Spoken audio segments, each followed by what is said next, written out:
Bom dia, gente. Se eu disser que é a terceira vez que eu tô gravando essa aula, vocês ficam com pena de mim, porque meu programa deu erro aquele dia que a gente teve a aula. Ele gravou o vídeo, mas eu não tava conseguindo baixar de jeito nenhum. E eu gravei de novo, mas também não deu certo. Aí eu tô tentando agora aqui pelo Zoom. Eu acho que vai dar certo dessa vez, espero, né? Porque eu já tô com a voz pouca de tanto falar e não dá em nada. Mas vamos lá.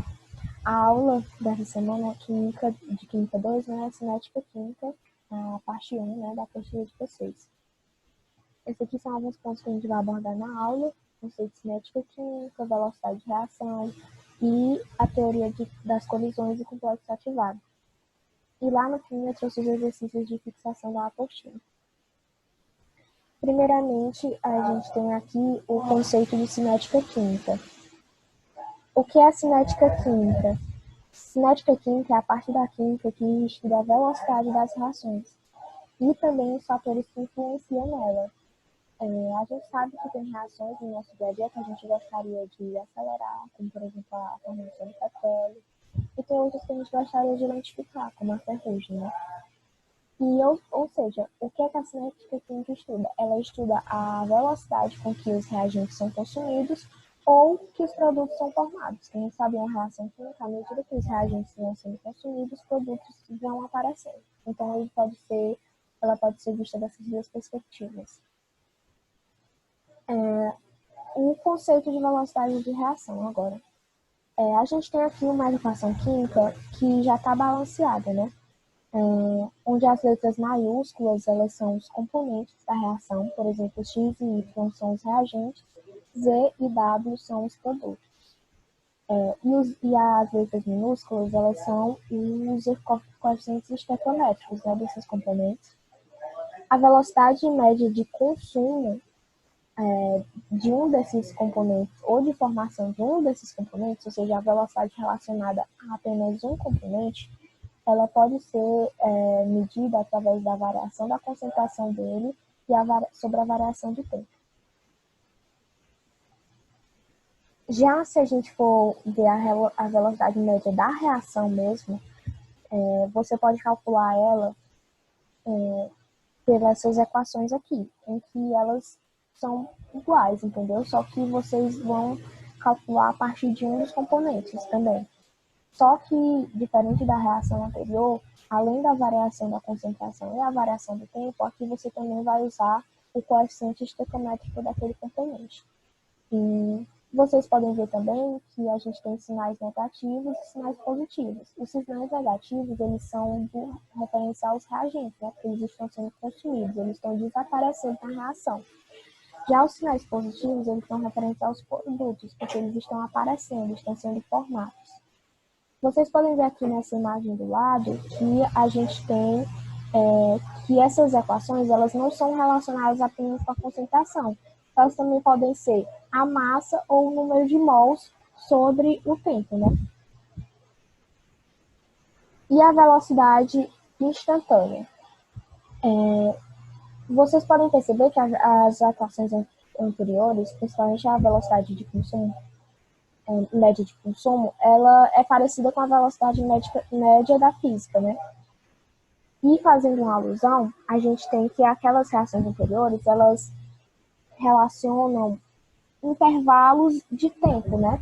Já essa aqui é como se fosse a velocidade de reação em um determinado momento, em um exato instante. Como, por exemplo, relacionando com a física de novo, né? Se a gente fosse calcular a velocidade média de um carro daqui para Sobral, você tem que o carro ele assume diferentes velocidades ao longo desse trajeto.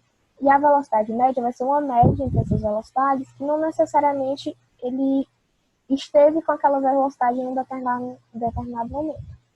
Já a velocidade instantânea é como se fosse a velocidade daquele carro em um exato instante. Por exemplo, em um determinado instante a gente estava a 40 km por hora, então aqui é da mesma forma. A velocidade média ela seria relacionada ao intervalo de tempo e a velocidade instantânea a um exato instante. E como que a gente calcula essa velocidade instantânea? Ela é calculada a partir de um gráfico onde vai relacionar a concentração, o número de mols, ou então massa ou volume, pelo tempo, né? E a gente tem aqui, no caso, essa reta. E como que a gente vai calcular? Primeiro, a gente precisa pegar um determinado instante que a gente quer. No caso aqui, eu vou calcular relacionado a um instante de 20 segundos. Então, a gente tem aqui o tempo de 20 segundos. Para a gente calcular, a gente vai passar uma reta tangente a esse ponto. E a gente vai analisar dois pontos próximos àquele ponto que a gente quer. No caso aqui, eu quero de 20 segundos, eu vou analisar o ponto de 10 segundos e o ponto de 30 segundos. A gente vai ver tanto a variação da concentração desses pontos, quanto a variação de tempo. E se vocês repararem, forma um triângulo retângulo aqui. É como se a equação da velocidade instantânea ela relacionasse o cateto oposto desse ângulo sobre o cateto adjacente.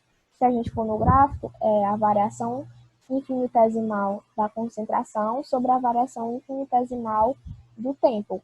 E o que é essa variação infinitesimal? É uma pequena variação, não tão grande como aquela da velocidade média, como se fosse uma minúscula variação mesmo para você conseguir calcular aquele ponto. Então, olhando no gráfico, a gente tem que a variação da concentração, ela é aqui a concentração final, né? Mais ou menos 0,3, menos essa concentração inicial, que é mais ou menos 0,9. Então, a variação da concentração é menos 0,6 mol por litro. Já a variação do tempo, né, 30 menos 10, que é igual a 20 segundos. Então, aplicando na fórmula, a gente tem velocidade instantânea menos 0,6 sobre 20, então a velocidade instantânea é igual a menos 0,03 mols por litro em segundos. Então, vocês podem ver também que o sinal está negativo, porque é uma velocidade relacionada a um reagente, né? Que está sendo consumido. E o que seria a teoria das colisões ou do complexo ativado? Essa teoria ela vai tentar explicar como ocorrem as reações químicas. E o que ela diz? Ela diz que para uma reação química acontecer, ela depende das colisões. E essas colisões elas precisam ser efetivas, elas precisam ter uma orientação favorável, ou seja, uma geometria favorável, uma forma de choque que favoreça ocorrer a ligação, a reação, né? E elas também precisam atingir uma energia mínima, que é a chamada energia de ativação, a energia mínima necessária para que aquela reação ocorra. Ou seja, a teoria das colisões ela fala que para a reação acontecer precisa ter uma colisão com geometria favorável e que atinge uma energia de ativação. E como seria esse processo de fato, né? Primeiro, as partículas elas vão se aproximar, lembrando que elas se aproximam em alta velocidade, até que chega um momento que elas se chocam, e esse choque, como eu falei antes, precisa ser efetivo, né? Ter uma geometria favorável e atingir a energia de ativação. Se esses fatores forem cumpridos, vai ter a formação de um complexo ativado, que é um complexo que tem maior energia e, portanto, tem uma menor estabilidade do que os reagentes e do que os produtos. Logo após a formação desse complexo ativado, a gente tem a formação a separação desse complexo e a formação dos produtos em si, né? No caso aqui no início nós tínhamos duas moléculas de hidrogênio, duas de cloro, e aqui no final nós temos duas de HCl. Graficamente, como que a gente pode ver isso no gráfico? Nós temos aqui um gráfico de uma reação exotérmica, ou seja, que a energia dos produtos ela é menor do que a energia dos reagentes, e a gente pode ver aqui as três fases nesse gráfico, né? Aqui nessa primeira parte aqui nós vemos os reagentes, que eles vão ganhando energia a partir do choque até atingirem a energia de ativação, superarem a energia de ativação e formarem o complexo ativado. E logo depois os complexos ativados se separam formando o produto. E aqui no gráfico a gente também pode ver a energia de ativação, que é a diferença entre esse cume aqui do complexo ativado e a energia dos reagentes. a energia de ativação. Já aqui nós temos também a variação de entalpia, que no caso é a diferença da energia dos reagentes e dos produtos. E a gente também tem que lembrar que quanto menor for a energia de ativação, mais rápida vai ser aquela reação, porque quanto menor a energia, né, menor vai ser o patamar que precisa atingir para que ocorra a reação, então mais rápida ela vai ser. Aqui algumas observações que tem na apostila de vocês, né? Nós temos aqui os catalisadores, que eles criam um novo caminho para a reação, um caminho que vai ter uma menor energia de ativação. Logo, se tem uma menor energia de ativação, a reação ela vai ser acelerada. Só que isso não altera a energia de entalpia, a variação de entalpia, né? Isso a gente pode ver aqui nesse gráfico, onde a gente tem em vermelho a reação normal, sem catalisador, em azul a reação com catalisador, em que a gente vai ter aqui uma menor energia de ativação se comparada com a energia de ativação da reação normal, e só que a variação de entalpia permanece a mesma. Outra observação é a autocatálise, onde um dos produtos que está sendo formado ele vai agir como catalisador. Ou seja, a reação ela vai começar lenta, né? E à medida que esse produto for sendo formado, ela vai acelerando, porque esse produto vai agir como catalisador. E o inibidor, ele tem um efeito inverso ao do catalisador, ou seja, ele vai aumentar a energia de ativação necessária para aquela reação ocorrer, lentificando ela, então. E os promotores ou ativadores, eles não agem só, é como se eles fossem um coadjuvante, eles precisam de um catalisador junto com eles. Eles vão aumentar a eficácia desse catalisador, deixando a reação assim ainda mais rápida. Ou seja, é como se o catalisador fosse o protagonista e os promotores ou ativadores eles fossem os coadjuvantes que vão ali auxiliar aquele catalisador, acelerando a reação. E os venenos? Os venenos, eles têm ação anticatalítica, eles podem diminuir ou totalmente anular as ações dos catalisadores, deixando as reações muito lentas também. Nós podemos ver aqui a comparação desses compostos aqui nesse gráfico, né? Onde aqui nós temos a reação com catalisador, e mais rápida que ela, com menor energia de ativação ainda, nós temos a reação com o ativador, o promotor e o catalisador, né? Porque o ativador ele só funciona quando tem um catalisador junto com ele. Então, se torna mais rápido. E aqui nós temos a reação com veneno, né? Que ele vai combater, vai se opor às ações do catalisador, tornando a reação mais lenta. E o inibidor, que vai ter o efeito inverso do catalisador, né? Vai aumentar a energia de ativação necessária e deixar a reação mais lenta ainda. Aqui agora a gente vai fazer alguns exercícios de fixação da apostila de vocês, tá certo? Primeira, a combustão da gasolina pode ser equacionada por... Aí aqui a gente tem a reação e essa equação ela não está balanceada. Agora, a questão. Considere que após 1h30 de reação, foram produzidos 36 mols de CO2. Dessa forma, a velocidade de reação expressa em número de mols de gasolina consumida por minuto é de... Aqui nós temos a reação e primeiro a gente precisa balancear ela, porque ela não está balanceada, né? Eu vou fazer aqui pelo método de tentativa e erro, que é onde a gente começa a usar metais, hidrogênio e oxigênio. Então, eu vou começar aqui pelo carbono.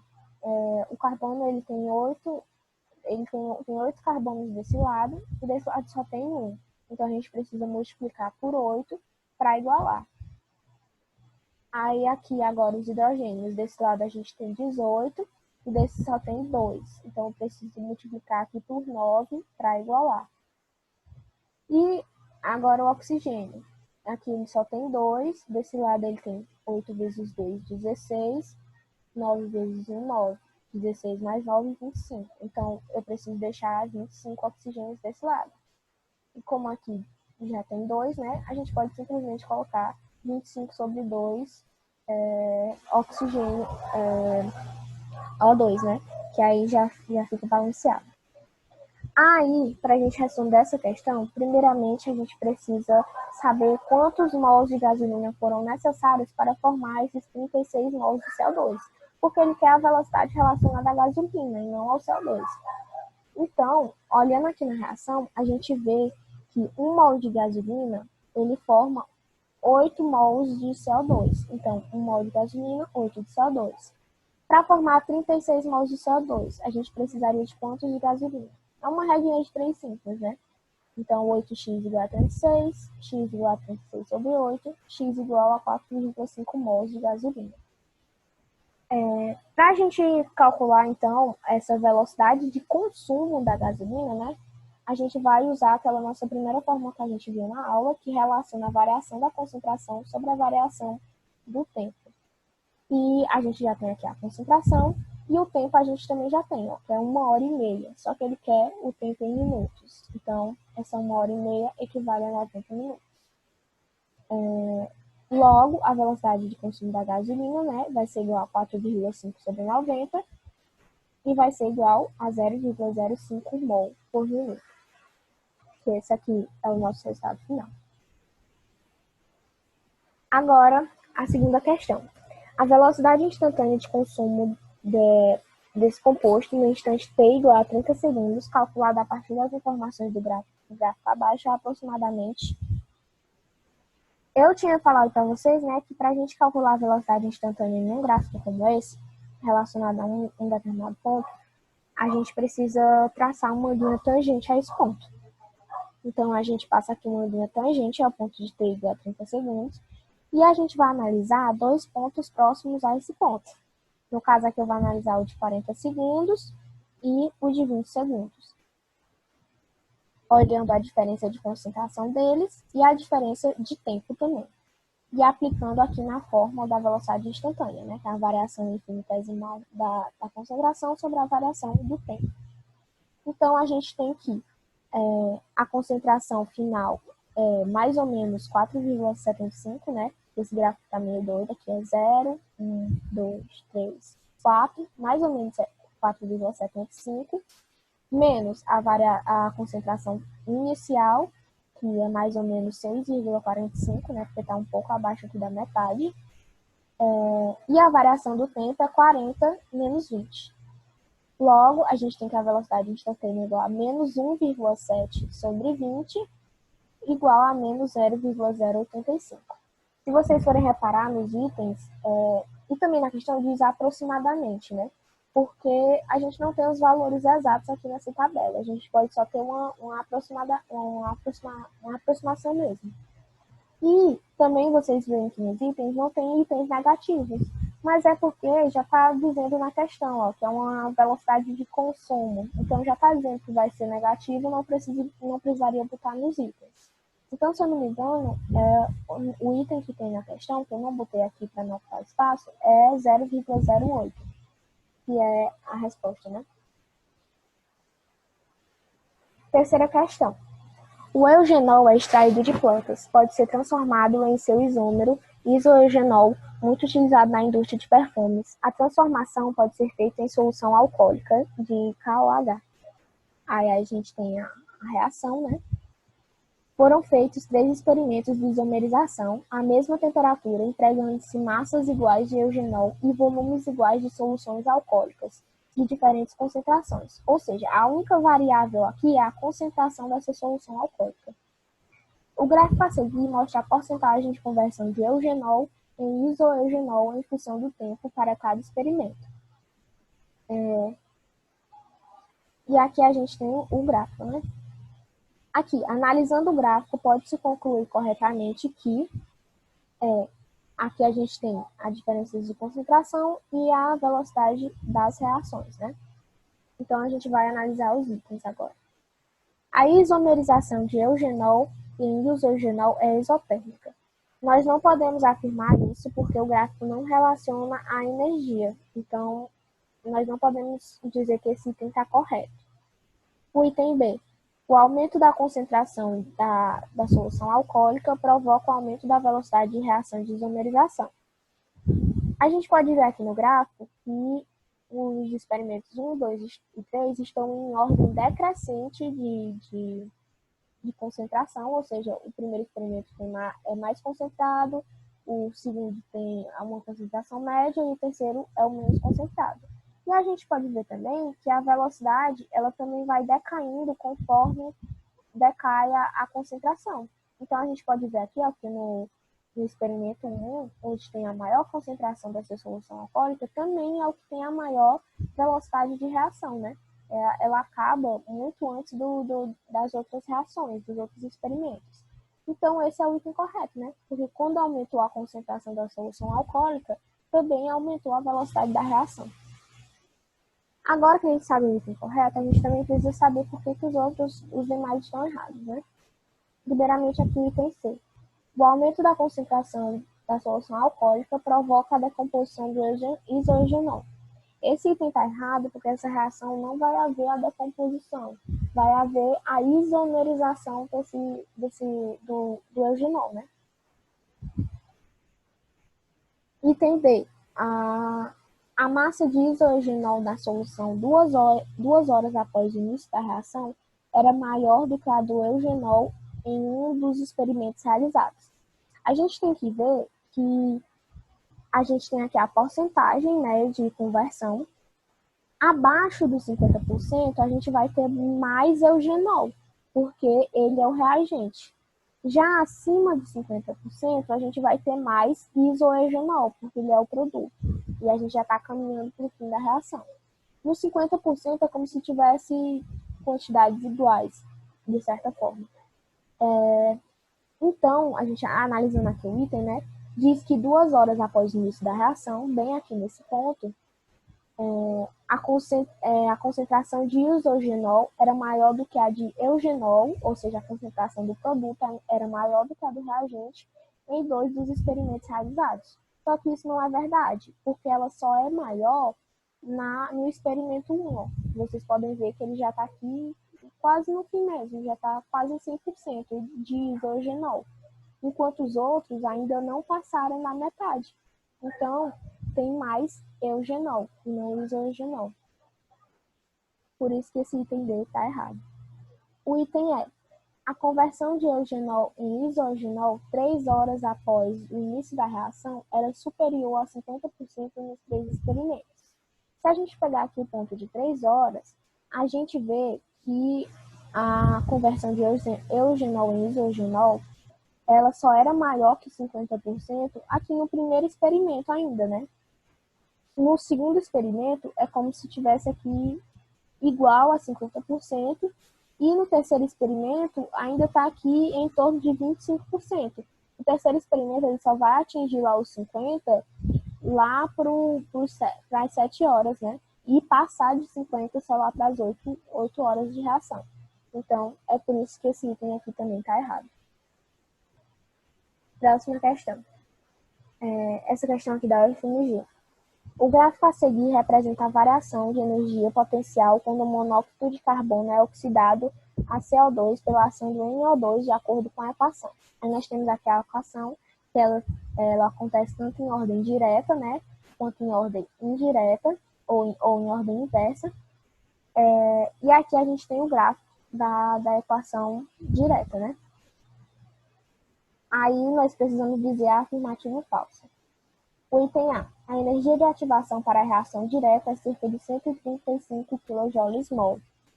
E a gente olhando aqui o gráfico, a gente vê que a energia de ativação, né, que é a diferença entre esse cunhozinho do complexo ativado e os reagentes, ela está entre 100 e 150. Então, a gente pode, de certa forma, dizer que é 135 kJ/mol, né? Porque não tem os valores exatos, mas olhando assim, parece ser, né? De verdade. E agora o item B. A reação inversa é endotérmica. Sim, pois a reação inversa de uma reação é como se ela fosse uma reação espelho. Se essa reação aqui, a reação direta, ela é exotérmica, né? Porque a energia dos produtos ela é menor do que a energia dos reagentes. Então, a reação inversa ela vai ser endotérmica. Então, o item B também está verdadeiro. O item C, em valor absoluto, ou seja, sem o sinalzinho, né, sem negativo ou positivo, da variação de entalpia da reação direta é cerca de 225 kJ/mol. Se a gente for ver aqui a variação de entalpia, né, que é a diferença da energia dos produtos pela energia dos reagentes, a gente vê que ela está mais ou menos, ela está entre 200 e 250, né, em valor absoluto. Então, a gente pode dizer sim que é mais ou menos 225. Então, esse item também está certo. Agora, o item B. Em valor absoluto, a variação de entalpia da reação inversa é cerca de 360 kJ/mol. Esse é o item errado, porque como eu disse lá no começo, a reação inversa é como se ela fosse uma reação espelho, né? Se a reação direta ela é exotérmica e ela tem a variação de entalpia em valor absoluto de 225, se a gente fosse botar o sinal, né, seria menos 225 porque está perdendo energia. A reação inversa, ela vai ter o mesmo valor da variação de entalpia em módulo, só que a diferença é que ela vai ser positiva, né? Então, é por isso que esse item está errado. Seria 225 também, só que um 225 positivo. Agora, o item E. Então, o item D é o item errado, né? Mas o item E. O ΔH da reação direta é negativo. Sim, é negativo porque é uma reação exotérmica, né? Então, vocês podem ver até aqui no gráfico que o ΔH está nos valores negativos, que está perdendo energia. Quinta questão. Alguns tipos de vidros destinados à construção civil são autolimpantes devido à presença de filmes nanoestruturados depositados em sua superfície. Vidros com filmes de descomposto, que eu esqueci o nome sempre, que apresentam propriedades fotocatalíticas quando submetidos à radiação ultravioleta provenientes do Sol, auxiliam na decomposição de compostos orgânicos aderidos na superfície do vidro. A reação a seguir é um exemplo de decomposição de um composto orgânico na presença de radiação ultravioleta catalisada por esse composto, né? A gente pode ver aqui que a reação não dá qual o composto orgânico, ela só dá o restante dos componentes, né? Agora a gente precisa analisar essas afirmativas.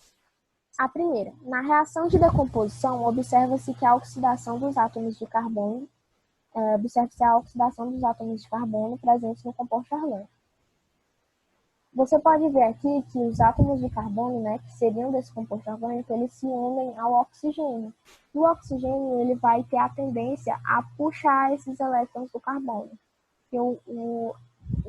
Aí então vai oxidar o carbono e o oxigênio vai então reduzir, né, porque ele vai ganhar esses elétrons. Então esse item 1 ele é correto. Agora o item 2. O composto orgânico é o ácido octadecanoico. Se vocês forem como eu, estiverem um pouco enferrujados em nomenclatura, ainda dá, de certa forma, para analisar. Porque se você for ver aqui, nós temos 18 carbonos aqui nos produtos que seriam referência a esse composto orgânico, o que condiz com essa nomenclatura aqui, né? Octadecanoico. Mas vocês podem também deixar esse item em stand-by, que vai dar para resolver por eliminação. Agora, o item 3. O catalisador diminui a energia de ativação da reação de decomposição do composto orgânico. E esse item aqui também é correto, né? Porque essa é exatamente a função do catalisador. Ele vai diminuir a energia de ativação necessária para aquela reação, acelerando ela, né? Então, o item 3 está correto. O item 4. O catalisador aumenta o rendimento da reação. Não, esse não é o mecanismo de ação de um catalisador. Então, esse item aqui está falso. Analisando aqui as alternativas agora, a gente pode ver que a gente pode eliminar o item E, o C e o B, porque o 4 está errado, né? E a gente fica entre D e A. E a gente sabe que o item 3 está correto, né? Porque é a definição de ativação de um catalisador, de ação de um catalisador. Então, o item certo dessa questão é o item D, porque as alternativas 1, 2 e 3 estão corretas. Você nem precisou saber assim, a questão da nomenclatura, né? Dá para ir por eliminação. Bom, gente, essas foram referências que eu usei, a apostila de vocês para me guiar e algumas outras fontes para pesquisar mais, né? Obrigada, tenha uma boa semana. Espero que dessa vez tenha dado certo, porque eu não aguento mais gravar essa aula, gente.